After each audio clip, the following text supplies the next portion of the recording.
உயிரின் உயிரான விடுதலை சிறுத்தைகளே,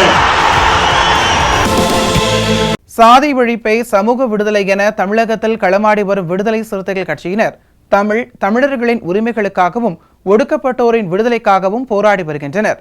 இன்றைய களத்தில் சிறுத்தைகள் நிகழ்ச்சியில் கட்சி தலைவரும் எழுத்து தமிழரின் நிகழ்ச்சிகள் மட்டுமின்றி எழுத்து தமிழரின் ஆணைக்கு இணங்க களத்தில் சிறுத்தைகள் பங்கேற்ற நிகழ்ச்சிகள் அனைத்தையும் இப்போது பார்க்கலாம். மழை வெள்ளத்தால் பாதிக்கப்பட்ட குடும்ப அட்டைதாரர்களுக்கு தமிழ்நாடு அரசு தலா 5000 ரூபாய் நிவாரணம் வழங்க வேண்டும் என்று விசிக தலைவரும் சிதம்பரம் நாடாளுமன்ற உறுப்பினருமான முனைவர் தொல் திருமாவளவன் வலியுறுத்தியுள்ளார். திருச்சி விமான நிலையத்தில் செய்தியாளர்களை சந்தித்த அவர் அரசமைப்பு சட்டத்தின் மீது ஒன்றிய பாஜக அரசு தொடர்ந்து தாக்குதல் நடத்தி வருவதாகவும் அரசியலமைப்பு சட்டத்திற்கு எதிரான அரசு ஒன்றிய பாஜக அரசு என்றும் தெரிவித்தார். குளிர்கால கூட்டத்தொடர் நடைபெற்றுக் கொண்டிருக்கிறது. இந்த கூட்டத்தொடரில் ஒரே நாடு ஒரே தேர்தல் தொடர்பான சட்ட மசோதாவை அறிமுகப்படுத்த இருக்கிறார்கள். அரசமைப்பு சட்டத்தை போற்றிக் கொண்டே புகழ்ந்து கொண்டே புரட்சியாளர் அம்பேத்கரை வாழ்த்திக் கொண்டே அரசமைப்பு சட்டத்தின் மீது மூர்க்கமான தாக்குதலை பாரதிய ஜனதா அரசு தொடர்ந்து நடத்தி வருகிறது. ஏற்கனவே ஆர்டிகிள் 370 என்கிற பிரிவை நீக்கி சிஏஏ சட்டத்தை கொண்டு வந்தார்கள். அது அரசமைப்பு சட்டத்திற்கு எதிரான தாக்குதல். அதேபோல முன்னேறிய வகுப்பினருக்கு, பொருளாதாரத்தில் நலிந்த முன்னேறிய வகுப்பினருக்கு இடஒதுக்கீடு சட்டம் கொண்டு வந்தார்கள். அதுவும் அரசமைப்பு சட்டத்திற்கு எதிரான தாக்குதல், சமூக நீதி கோட்பாட்டுக்கு எதிரான தாக்குதல். அதேபோல வழிபாட்டு தலங்களுக்கான சட்டம் 1948 வந்தது. அந்த சட்டத்தை பொருட்படுத்தாமல் அதனை அவமதிக்கும் வகையில், அரசமைப்பு சட்டத்தையும் அவமதிக்கும் வகையில் பாபர் மசூதியை இடித்து அங்கே நீதிமன்றத்தின் வழியாக நாங்கள் கட்டுகிறோம் என்று ராமர் கோயிலை கட்டி முடித்திருக்கிறார்கள். அது அரசமைப்பு சட்டத்திற்கு எதிரான தாக்குதல். அரசமைப்பு சட்டத்தின் முகப்புரையிலே இருக்கிற சோசலிசம், செக்குலரிசம் ஆகியவற்றை நீக்க வேண்டும் என்று பாரதிய ஜனதா கட்சியை சார்ந்த சுப்பிரமணிய சுவாமி வழக்கு தொடுத்தார். அது அரசமைப்பு சட்டத்திற்கு எதிரான தாக்குதல். இப்போது அதே வழிபாட்டு தலங்கள் சட்டம் 1948 நீக்க வேண்டும் என்று உச்சநீதிமன்றத்திலே வழக்கு தொடுத்திருக்கிறார்கள் பாரதிய ஜனதா கட்சியை சார்ந்தவர்கள். அது அரசமைப்பு சட்டத்திற்கு எதிரான தாக்குதல். இப்போது ஒரே நாடு ஒரே தேர்தல் என்கிற சட்ட மசோதாவை அறிமுகப்படுத்த இருக்கிறார்கள். இதுவும் அரசமைப்பு சட்டத்திற்கு எதிரான தாக்குதல். ஒருபுறம் புரட்சியாளர் அம்பேத்கர் அவர்களை போற்றிக் கொண்டே புகழ்ந்து கொண்டே அரசமைப்பு சட்டத்தையும் புகழ்ந்து கொண்டே அரசமைப்பு சட்டத்திற்கு எதிரான தாக்குதலை பாஜக நடத்தி கொண்டிருக்கிறது. தேசிய அளவில் ஜனநாயக சக்திகள் ஒருங்கிணைந்து இந்த ஆபத்தை தடுக்க வேண்டும், அணிதிரள வேண்டும் என்று விடுதலை சிறுத்தைகள் கட்சி வலியுறுத்துகிறது. நேற்று அரசமைப்பு சட்டம் குறித்த விவாதத்தில் இது குறித்த கருத்துக்களை பதிவு செய்ய முயற்சித்தேன். ஆனால் அனுமதிக்கவில்லை. நடைபெற்று கொண்டிருக்கிற பாஜக அரசு புரட்சியாளர் அம்பேத்கருக்கு, அவருடைய கொள்கைகளுக்கு, அவர் எழுதிய அரசமைப்பு சட்டத்திற்கு நேர் எதிரான அரசு என்பதை விடுதலை சிறுத்தைகள் கட்சி சுட்டிக்காட்டி கண்டிக்கிறது. தமிழ்நாட்டில் தொடர் மழை பெய்து வருகிறது, கனமழை பெய்து வருகிறது. சிதம்பரம் தொகுதி உட்பட பல்வேறு மாவட்டங்கள் கடுமையாக பாதிப்புக்குள்ளாகி இருக்கிறது. தமிழ்நாடு அரசு போர்க்கால நடவடிக்கை என்னும் அடிப்படையில் மீட்பு மற்றும் மறுவாழ்வு பணிகளை மேற்கொண்டு வருகிறது. இந்த நிலையில் இந்திய ஒன்றிய அரசு ஏற்கனவே தமிழ்நாடு அரசு விடுத்த கோரிக்கையை பொருட்படுத்தவில்லை. 2475 கோடி இழப்பீடு வேண்டும், வெள்ள நிவாரணம் வேண்டும் என்ற கோரிக்கையை அலட்சியப்படுத்தி 944.80 கோடியை ஒதுக்கீடு செய்திருக்கிறார்கள். இப்போது மேலும் கடுமையான பாதிப்புக்குள்ளாகி இருக்கிற நிலையில் இந்திய ஒன்றிய அரசு உரிய நிதியை, வெள்ள நிவாரண நிதியை, மழை நிவாரண நிதியை வழங்க வேண்டும் என்று வலியுறுத்துகிறோம். அரசாங்கத்துக்கு எதிராக ஏதேனும் நாம் மாற்று கருத்தை சொன்னால் 2 உறுப்பினர் கொண்ட கட்சிகளை அனுமதிப்பதில்லை. காங்கிரஸ், திமுக போன்ற கட்சிகளை அப்படி அவர்கள் செய்ய முடியாது, அணுக முடியாது. நாங்கள் இந்த அரசு அம்பேத்கருக்கு நினைவிடம் எழுப்பியிருக்கிறது என்று பெருமையை பீற்றிக் கொள்கிறது. இது உண்மைதான். இன்டர்நேஷ்னல் மெமோரியல் சென்டர், அவர் வாழ்ந்த இடத்தை, அலிப்பூர் சாலையில் உள்ள அந்த இடத்தை சர்வதேச நினைவகமாக மாற்றியிருக்கிறார்கள்.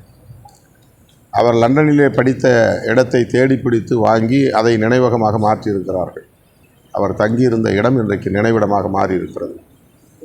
அவரை அடக்கம் செய்த இடம் மிகச் சிறிய இடமாக இருக்கிறது என்ற கோரிக்கையை ஏற்று இப்போது அதன் பக்கத்திலேயே இந்து மில் என்று சொல்லப்படக்கூடிய நிறுவனத்திற்கு அரசு நிலத்தை இன்றைக்கு வாங்கி அதை விரிவாக்கம் செய்து அங்கே 433 அடி உயரம் உள்ள வெண்கல திருவுருவச் சிலையை நிறுவ இருக்கிறார்கள். ஆய்வகம், நூலகம் போன்றவற்றை நிறுவ இருக்கிறார்கள் என்பதெல்லாம் உண்மை, வரவேற்கிறோம். ஆனால்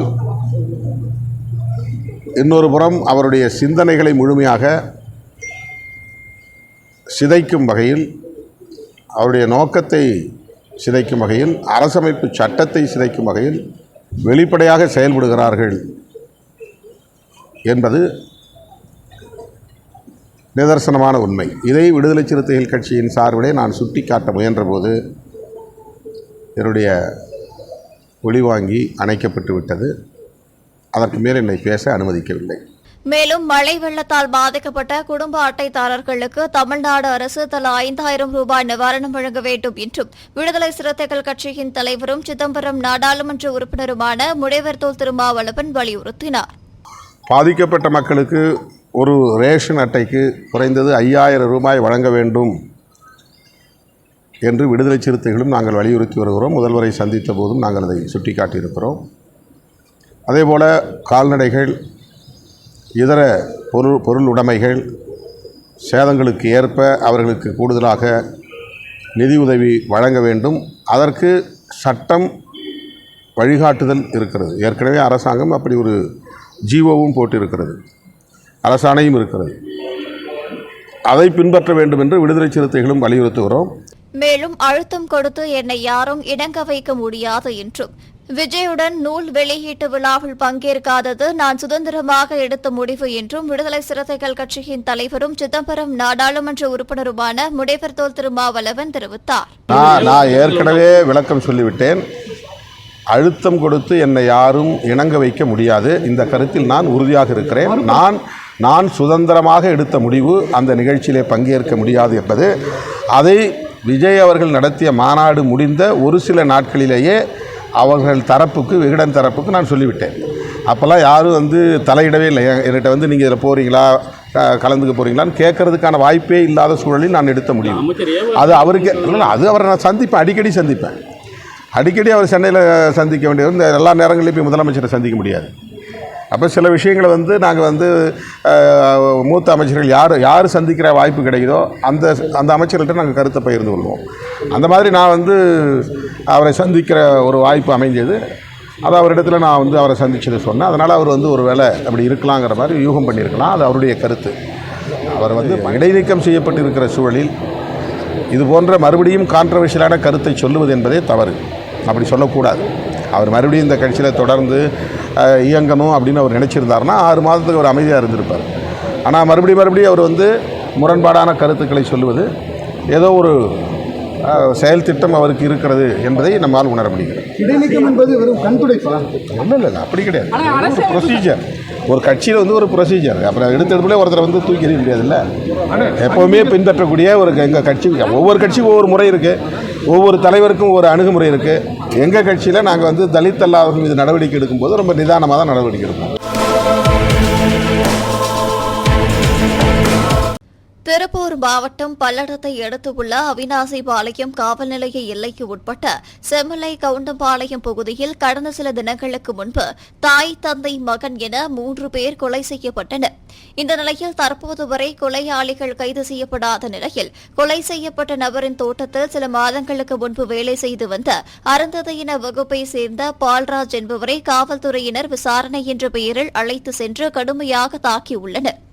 இதனால் மன உளைச்சலுக்கு ஆளான பால்ராஜ் தனக்கும் தனது குடும்பத்தாருக்கும் பாதுகாப்பு வேண்டும் என்றும் கொலை வழக்கை ஏற்க கோரி தன்னை தாக்கிய காவலர்கள் மீது நடவடிக்கை எடுக்க வேண்டும் என கூறி விடுதலை சிறுத்தைகள் கட்சியின் திருப்பூர் வடக்கு மாவட்ட செயலாளர் பழசண்முகம் தலைமையில் மாவட்ட ஆட்சியரை சந்தித்து புகார் மனு அளித்தார்.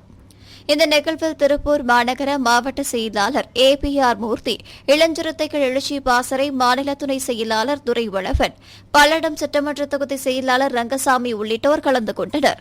கடந்த 15 நாட்களுக்கு முன்பு 3 பேர் படுகொலை செய்யப்பட்டார்கள். அந்த படுகொலையில் அங்கே தோட்டத்தில் பணி செய்த தலித் சமூகத்தை சேர்ந்தவர்களை தூக்கிச் சென்று 5 நாட்களாக விசாரணை என்ற பெயரில் அடித்து உதைத்து சித்திரவதை செய்திருக்கிறார்கள். இது வன்மையான கண்டிக்கத்தக்க விஷயம். விடுதலை சிறுத்தைகள் வன்மையாக கண்டிக்கிறது. இதனைத் தொடர்ந்து பால்ராஜ் என்பவரை இந்த வழக்கில் இந்த குற்றத்தை நீங்கள் ஒத்துக்கொள்ள வேண்டும் என்று சொல்லி கட்டாயப்படுத்தி வாக்குமூலம் வாங்கி கட்டாயப்படுத்தி மிரட்டுகிறார்கள். அந்த கொலை வழக்கை தானே செய்ததாக ஒத்துக்கொள்ள சொல்லி வாக்குமூலம் வாங்கி மிரட்டையொட்டி இன்றைக்கு மாவட்ட ஆட்சியரிடம் மனு அளித்திருக்கிறோம். எனக்கும் என்னுடைய குடும்பத்துக்கும் பாதுகாப்பு வேண்டும் சொல்லி விடுதலை சிறுத்தைகள் கட்சி நாடியின் விளைவாக இன்றைக்கு மாவட்ட ஆட்சியர் அவர்களை சந்தித்து மனு கொடுத்திருக்கிறோம். உடனடியாக மாவட்ட காவல் கண்காணிப்பிடம் உரிய முறையில் விசாரணை செய்து பாதுகாப்பு வழங்குவதாக உத்தரவாதம் கொடுத்திருக்கிறார்கள். இதனைத் தொடர்ந்து எதிர்வருகிற திங்கட்கிழமை அந்த பகுதியில் இருக்கக்கூடிய பாதிக்கப்பட்ட 15க்கும் மேற்பட்ட தலித் இளைஞர்களை தூக்கிச் சென்று விசாரணை என்ற பெயரில் சித்திரவதைக்கு உள்ளாக்கப்பட்டிருக்கிறார்கள். அவர்களையும் வரவைத்து மாவட்ட ஆட்சியரிடம் நீதி கேட்டு போராட்டம் நடத்துவதாக திட்டமிட்டிருக்கின்றோம். இன்றைய களத்தல் சிறுத்தைகள் நிகழ்ச்சியில் விடுதலை சிறுத்தைகள் கட்சியினர் நிகழ்ச்சிகள் அனைத்தையும் பார்த்தோம். நாளையும் இதேபோன்று சிறுத்தைகளின் பாய்ச்சலை களத்தில் காண்போம். வணக்கம்.